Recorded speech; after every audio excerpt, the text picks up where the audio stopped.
Hello everyone, Jordan Schilling, or PF Solitude of the Platformer here.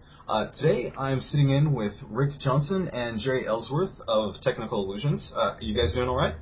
We are doing pretty good. We are here. Excellent. Currently you guys are working on a new augmented reality interface called CastAR, right? Correct.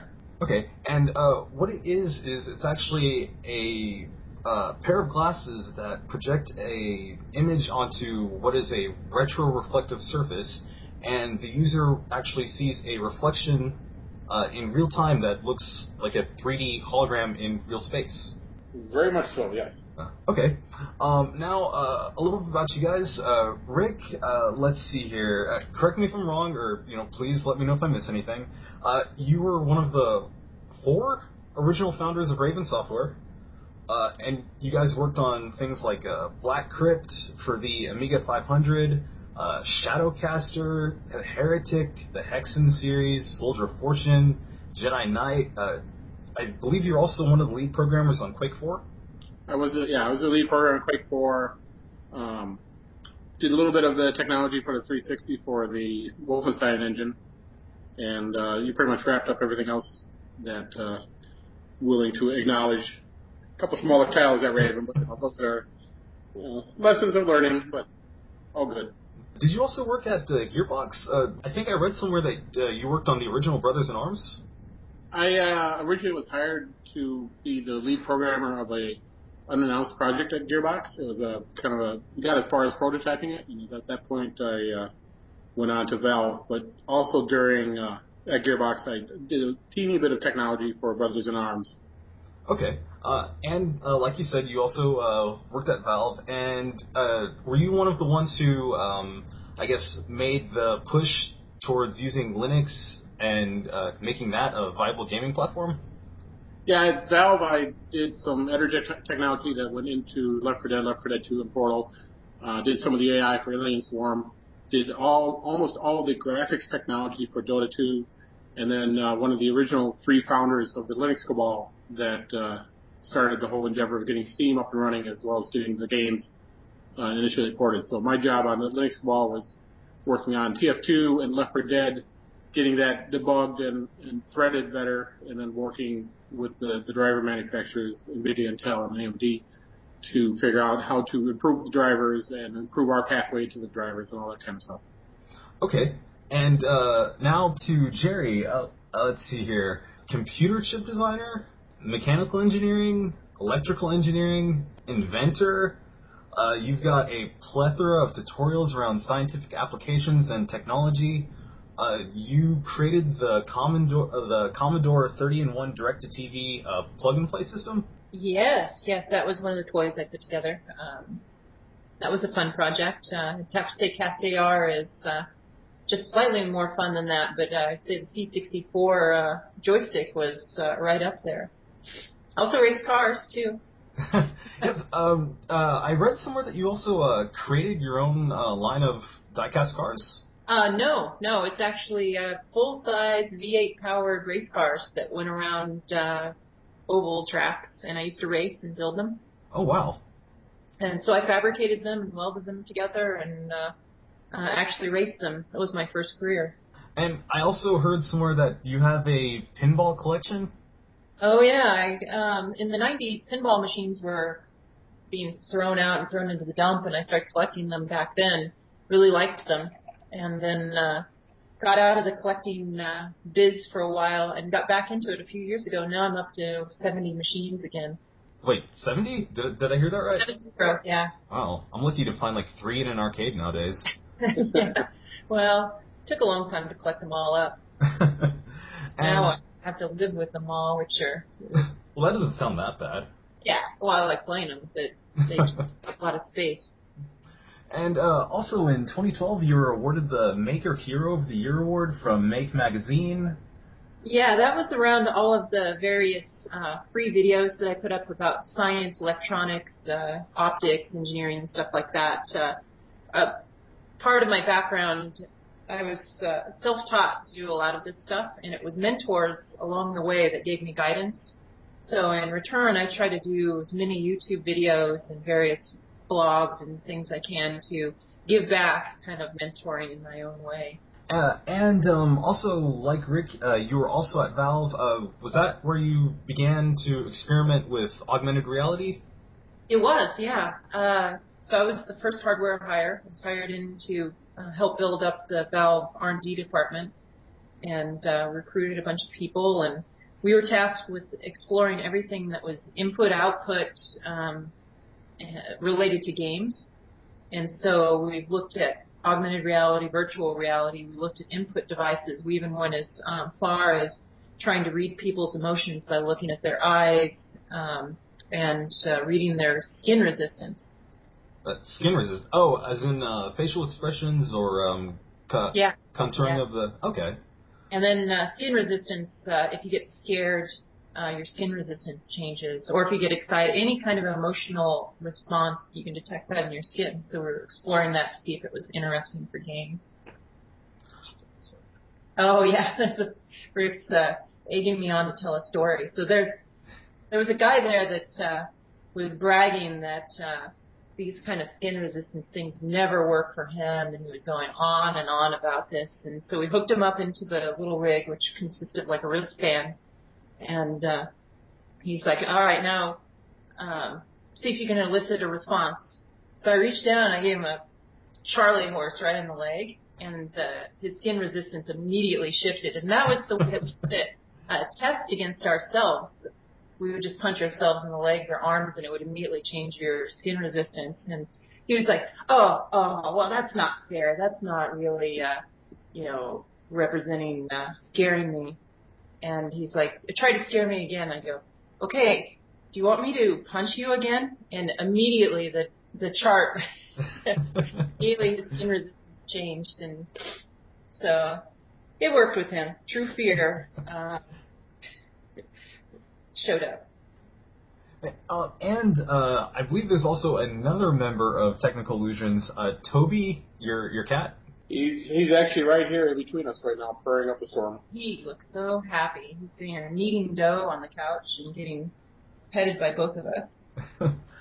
Now, is Toby the only cat? Because I know with the Kickstarter, every 10,000, I believe you guys release a new cat picture. Actually, I have 4 cats, but Toby's the only one that kind of is allowed into the area that we work.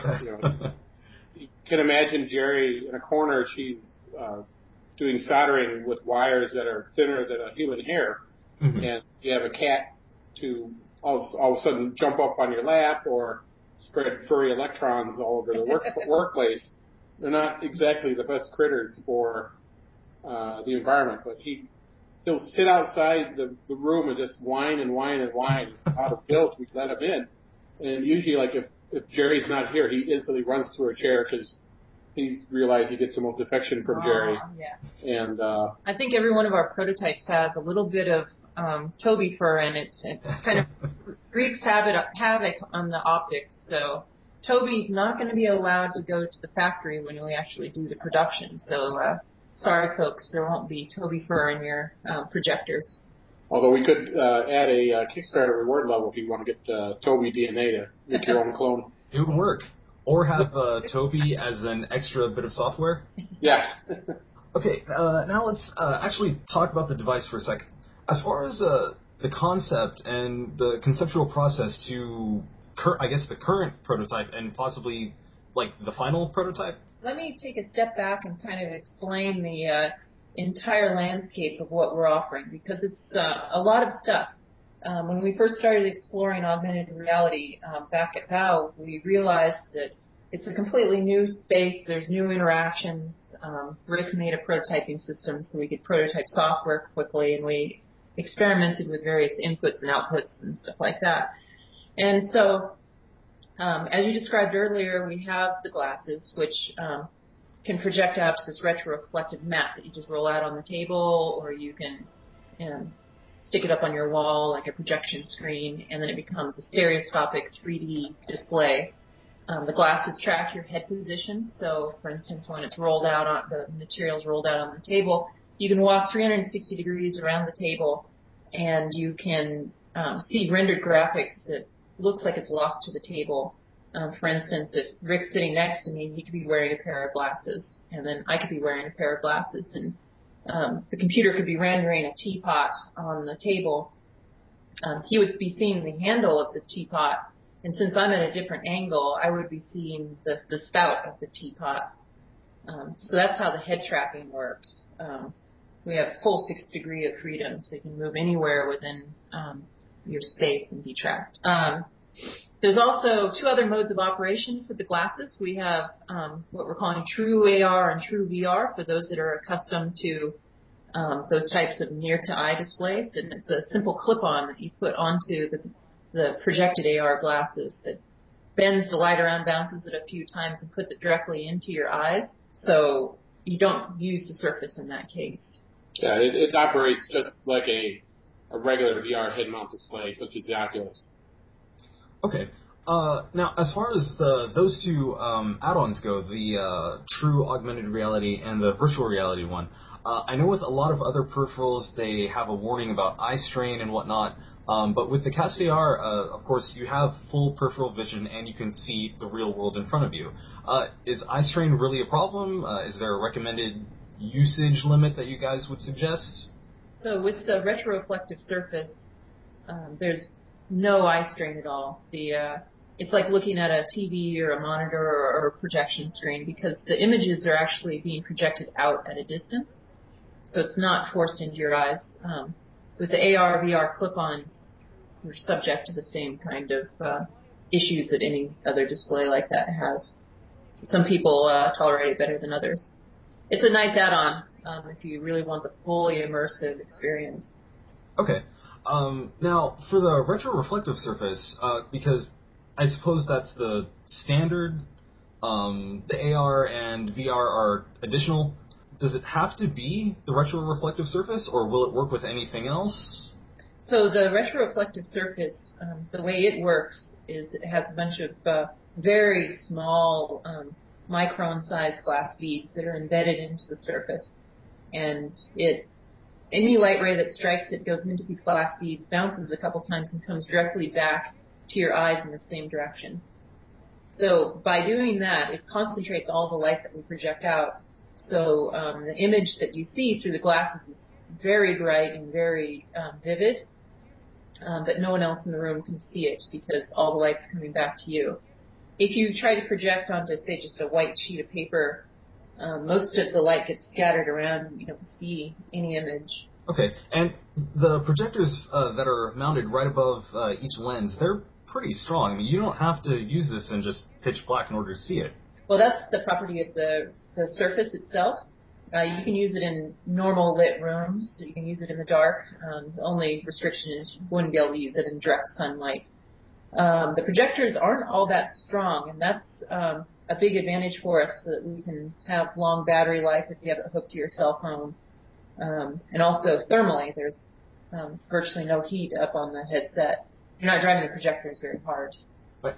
And just the glasses by themselves, I believe they weigh only 100 grams.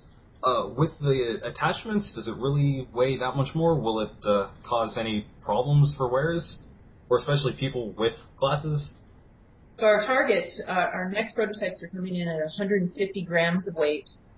For production, we're anticipating under 100 grams.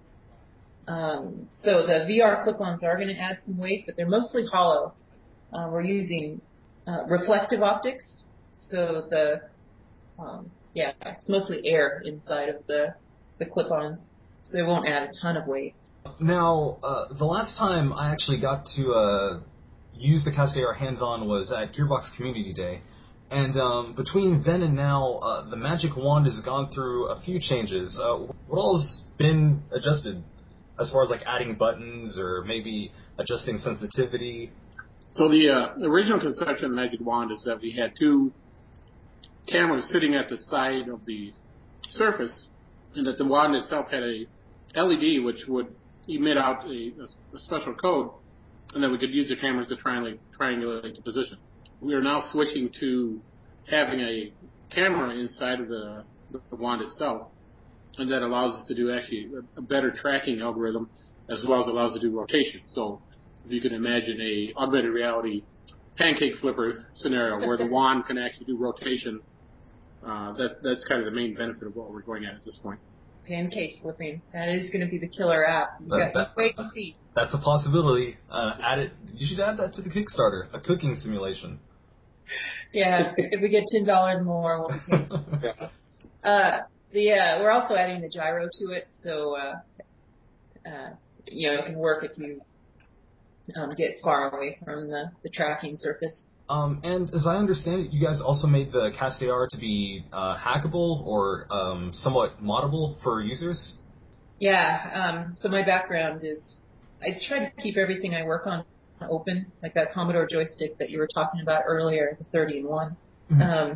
We made that open and hackable, and people loved it, and we're going to try to do the same thing. The system's not going to be completely open source, but the peripherals will have the ability to go in there and touch the registers, and for instance, we have an accessory that goes along with the system is our RFID tracking grid for doing board games.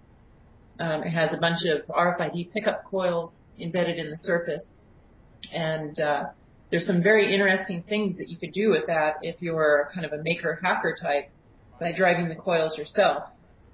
And so those will be accessible. And then we've also made a precision RFID base, we call it, which has bidirectional communication through this RFID grid.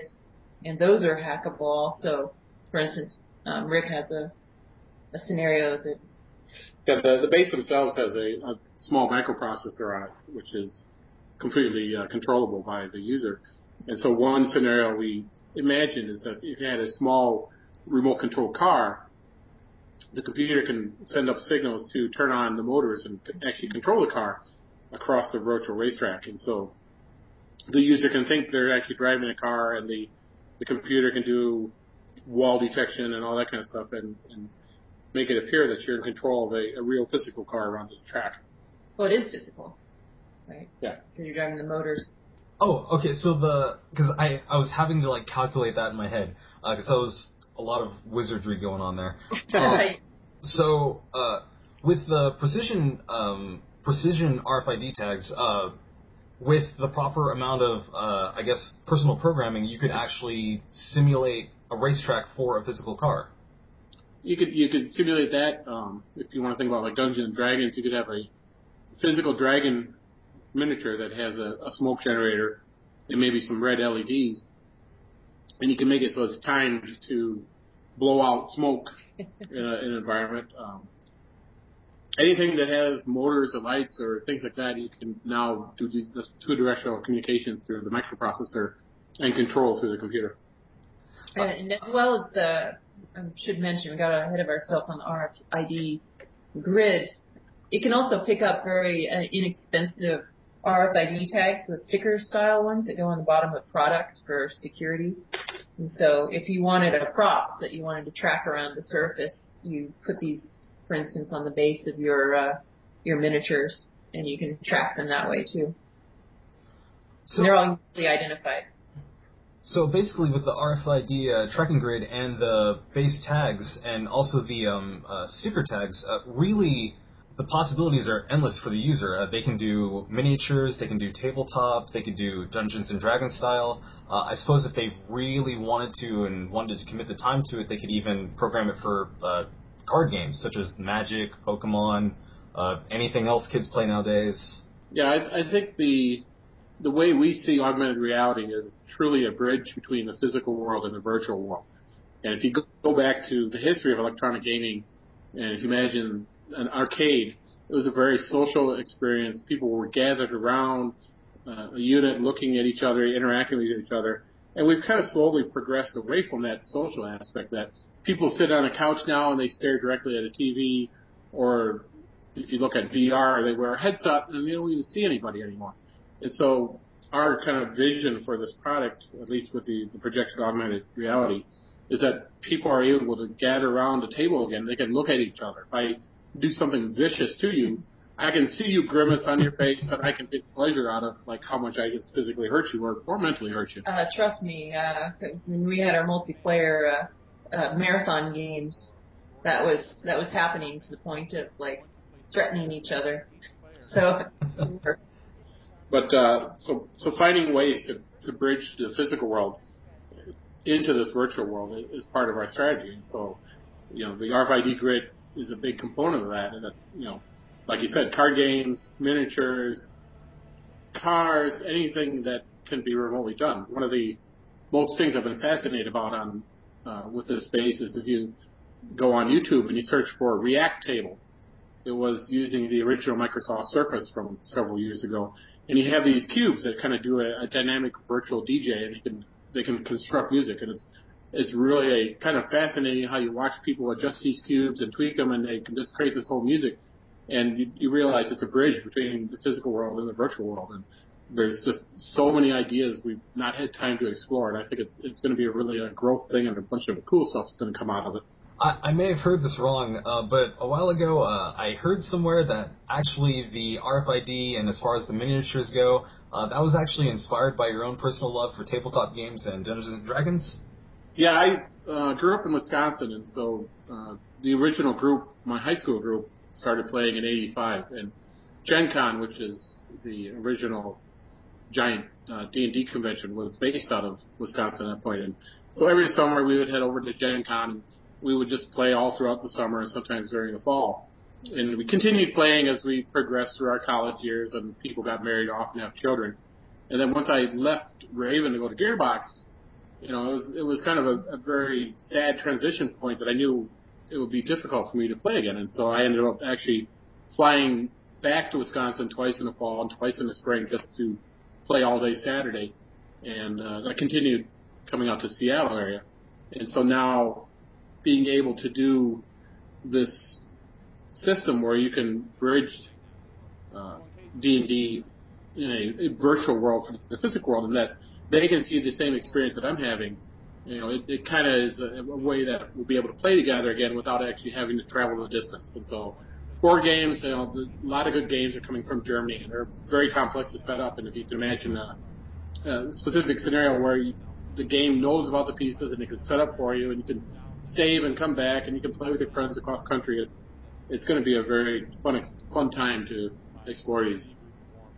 And while we're still talking about gaming, supported engines, Unity, and I believe you guys are also coming out with your own SDK? So there's a low-level SDK which is responsible for talking to the hardware. And so we'll make that available if you have your own custom engine or custom application and you want to be able to get to the bare-bone guts in that regard. There's also a high-level SDK, and so one of those engines is Unity. And so we paid particular attention to making sure that getting a game up and running in our space from an existing Unity project is very quick and simple. And so one of the examples that we show that is there's a game that comes with Unity called Angry Bots. It's a third-person sci-fi type room crawler, and it takes about 5 minutes to get it working under CastAR. And most of the time, you just spent kind of tweaking the world size to make sure it renders in a scale that looks appropriate to your glasses and maybe a rotation or two. But it's very quick, and so there's that interface object. There's also objects to talk to the wand, to talk to the RFID grid, and so we've tried to make it as simple as possible. We're in talks with other engine developers that I can't talk about yet, but we'll get it expanded across that board, as well as we've been working on getting it integrated into low-level drivers that do VR integration. And that's something I just completed tonight is one of the open-source drivers that takes older games and gets them working in the VR space. And so one of the test examples is Skyrim, and we got that running with our classes tonight for the virtual reality mode. Excellent. Yeah, something I was going to ask you as far as the VR component. Is the CastAR compatible with previous games that have virtual reality or stereoscopic support? That is what I'm actively working on right now. And so one of these open source drivers that I just did the work on today will get us a good subset of games there, and we'll just continue to work on drivers and other support to eventually get all of the existing VR games up and running under our space. CastAR will also at some point be compatible with the Android platform. So in time, we could see it paired up with mobile devices, cell phones, smartphones, tablets.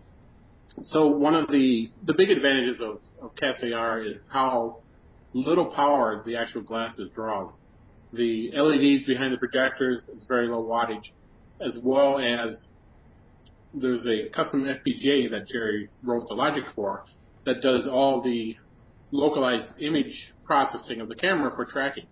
And so instead of having to transmit a bunch of data down to the PC to have the PC analyze the image, instead the glasses actually do all the localized tracking. This also means that for mobile platforms like Android, it's a very tiny amount of data that has to be transmitted down to do tracking, and that the mobile device's CPU hardware doesn't have to worry about the complex logic of analyzing the image and transferring over to bus or anything like that. And so the summary is that we have a very good power story for Android, and that since most mobile devices now are extremely capable of rendering games, making it work for our glasses and the rendering that is needed is well within those specifications.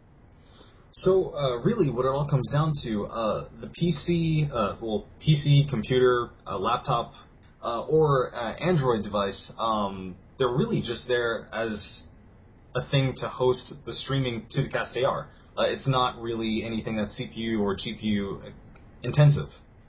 Yeah, there's a teeny bit of math that does the world solver that figures out your real world location. But given the amount of math that a modern game engine is doing, this is insignificant compared to what else is happening. We are, of course, rendering 2 displays, one for each eye, but given that most games aren't taxing the GPU power, the additional amount of fill rate generated by these 2 displays is minimal. And so if you can currently run a game at 60 frames a second or higher, making it work under our glasses is going to be equally the same experience. Okay. And outside of gaming, what other applications would you guys like to see with the CastAR? I know earlier this week you guys posted a video showcasing an MRI. Yeah, we put out a sample because, given that our background is the gaming industry, we at the same time have received a lot of interest from the professional communities as well as the scientific communities in terms of showing applications for that. And so one of our demonstrations was taking about 20 MRI slices across a human's brain and arranging that in a 3D representation. And now doctors could easily manipulate the view to look around to the sides. They can use the wand to reveal subsections and move back and forth. And so it takes a traditional mechanism of viewing MRIs in 2D and easily adapt it into a 3D space that gives it a new way of visualizing this data. We've been working with a shark researcher that he has sharks tagged with GPS devices. And so periodically the device will report back its GPS location, the depth it's swimming at in the water, and water temperature.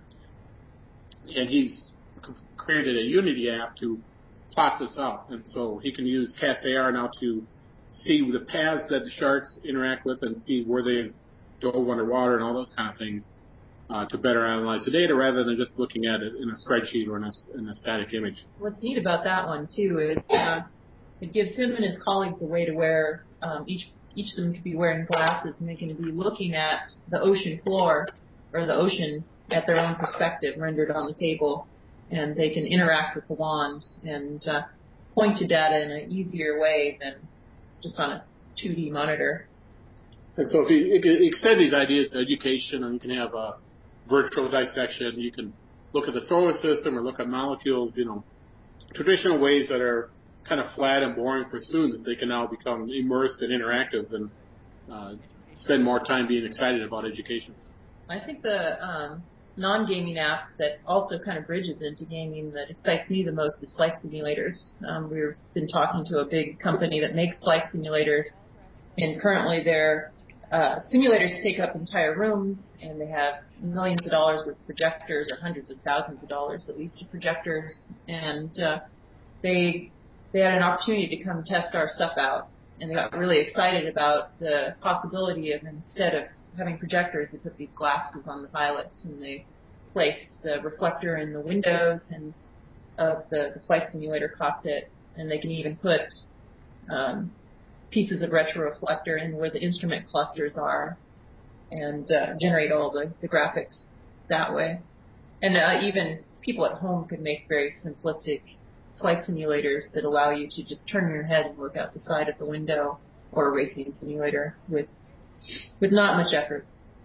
And I actually think one of the first videos that you posted was a tech demo of a flight simulator running on, well, not, I can't really say running on, but you showcased it on 2 retroreflective surfaces? Yeah, it was a quick demonstration of both having a flight simulator as well as how flexible the retro material is in terms of configuring it to be like a flat surface or half flat, half vertical, but that you can just have this material anywhere, and the computer, since it knows everything about tracking, the display just works. And so if you made your entire room out of this material, you could create a holodeck, and it would just render correctly to you. Out of curiosity, because you mentioned just covering an entire room with the surface and turning it into a holodeck, what's the largest display that the CastAR can put out, or does it strictly depend on the source device? So since the head tracking's tracking where you are in the world, and every time you move your head to a new position, the computer's just rendering the correct graphics. So you could think of it as the projectors on the glasses are going to be 720p HD per eye, but every time you move your head, you get a whole new set of HD pixels to work with. So if you wanted to have an enormous screen, you just hang up more material, and it just keeps replicating pixels no matter where you look. Okay. Now, for the Kickstarter, because I hear that's a pretty successful thing right now. In fact, you guys just passed your first stretch goal? Yeah, about an hour ago we passed 600,000. So that stretch goal was actually kind of creating a full version of the dungeon stamper and a supplemental tool for GMs and players. And so we're really excited to be able to do that. You know, it's a personal excitement for me. And so we're glad to hit that stretch goal. We're going to put out a couple new stretch goals tonight, and hopefully a new video tonight or early tomorrow to continue with our kind of bombardment of what we think is really cool and exciting about this. Yeah, the upcoming videos are going to be about the VR clip-ons. There's a lot of questions about the field of view and iBox and various aspects of that. So we're going to be showing that off, and then the additional games and how the RFID Grid works, how the wand works. And actually this weekend, starting Friday tomorrow, or maybe not tomorrow, depending on when this goes live, but Friday, we're going to do a 48-hour game jam based on submissions that the people on Kickstarter gave us. And we're going to broadcast it live, and you can watch us create a game from scratch and our processes of testing and interacting and getting all it up and running. So we have about 4 or 5 people that are going to help us total during this whole time. And you can watch in and see how goofily we become at 10 in the morning from no sleep, all that kind of stuff. Oh, and you can participate too. We're going to have a speech engine on the chat room, so you can talk to us directly via, just type it in and it'll say the words. I'm sure we'll get a lot of trolls. But If it's on the internet, it will happen. There's just no way. But if people do want to tune into the 48-hour game jam, where can they find that at? Is it on the Technical Illusions website? Once we get all the situations settled for streaming and everything. yeah, it'll be on the Kickstarter page. Okay. And, of course, is stretch goal number 2 still at 800,000? And if that's reached, does that integrate a microphone and earbuds, or is it just the microphone and earbuds come with it? So we're probably going to sneak in a stretch goal between 600 and 800 by putting it at 700,000. That we've gotten a lot of requests for people to watch videos on this, and so you can imagine a scenario where somebody is traveling on an airplane and they want to watch a movie that will support VLC to stream a movie onto the headset, and you get a very giant widescreen version of the movie with just wearing the clip-ons. And so that will probably be at $700,000. And then we have the $800,000, which will be having a microphone and earbuds. And so one thing we learned from feedback is that people still want to be able to use the headsets, and so we'll make it so you can easily use your custom headsets or more expensive ones. But for those people that just want to have a quick, nice solution of earbuds and microphone, we'll be adding that as a stretch goal. So yeah, the more details on the microphone specifically, that's going to be built right into the glasses. So we're still taking feedback on how people want the connection for the earbuds. And of course, the minimum donation to Kickstarter, if contributors want a pair or a CastAR headset, is $189, right? The $189 is the starter kit, which includes the glasses and a 1 meter by 1 meter surface. Okay, and of course there are tiers for the Magic Wand and RFID Grid, which can be used for own personal development experiments. There's also the name and phrase, which can be etched in or carved into your workspace, etched into your workspace. Yeah, we originally had a kind of a reward level that we would include your name on the hardware or within the hardware. And we had to cap that because it became more of a success than we realized. And trying to figure out where we're going to put 300 names onto boards and stuff like that, we didn't want to become overwhelmed with trying to using a point size of 1 to put everybody's tiny name in. And so we capped that off and added a new category of like, you want to be part of an art piece or a mural or tiles, whatever we ultimately decide, it will be prominently displayed in our office, and people can put a short message in, and that is ultimately more scalable towards whatever truly happens with it. Again, just like the trolls on the chat room, I can't wait to see what kind of messages we're going to have to look at every day. And of course, there's a tier to, of course, buy you coffee.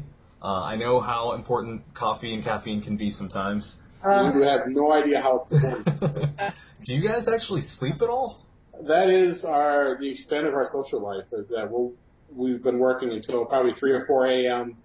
Jeri will take off and head to her house, and 11 o'clock in the morning rolls by, and she'll drive back, and we start working again, and repeat that 6 or 7 times a week, and here we are. Yeah, it's been going for the whole project's been alive for 18 months-ish. Last 8 months, Rick and I have been working these crazy hours just to get it to this point where we can get it to Kickstarter. Yes.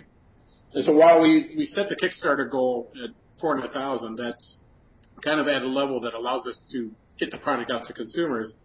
But the reality of how hardware works is that there's a tremendous amount of fixed costs to produce the tools, the molds for the various components, the manufacturing process of creating the chips, the fixed costs for the actual components of the chips and all that. And so the more pledges people are going to give to us, it allows us to hire people beyond that in terms of doing better ergonomic design and adding more features and all that kind of stuff. Game experiences. So yeah, it's definitely not over. Anything you guys can pitch in would really help. And of course, there are, roughly 20 days, 19 days left in the Kickstarter. After it closes, can people still purchase CastAR or other development units? Will they be able to do that from your website? Yeah, we'll have an e-commerce type website up on our website itself.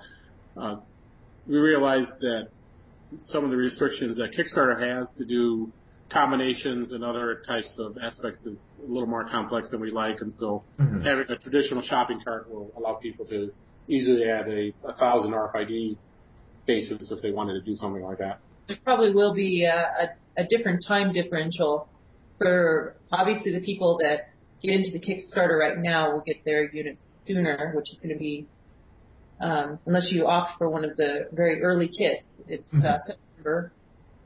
And anything off the e-commerce site would be beyond that. Right. I was about to ask, depending on the amount of donations, won't that also affect the proposed release date of September 2014? Well, there's a sweet spot in manufacturing. My background is in toy design. I kind of have a good feel for where things get awkward, and we're just past the point where if you don't have enough units, it gets to be difficult to manufacture. There's another one, if you have too many units, it's difficult to manufacture, but we have a long ways to go before we get to this second awkward phase that would delay us. Okay. I think that's pretty much it for me. Again, thank you guys so much for doing this. Sorry to keep you guys from your whatever little sleep you guys actually do get. Yeah. I would say we're very, very passionate about this space, and so we put a lot of hard work in order to make it a quality and fun product for people. Mm-hmm. What did you think of it at Gearbox Days? So every time I came into the room, because I really wanted to try it out, there was always a huge line, and oftentimes it went all the way down the wall and up to the stage. Right before I came in, I was hanging out in the NVIDIA gaming lounge across the hall. I was playing Borderlands 2 on the Shield.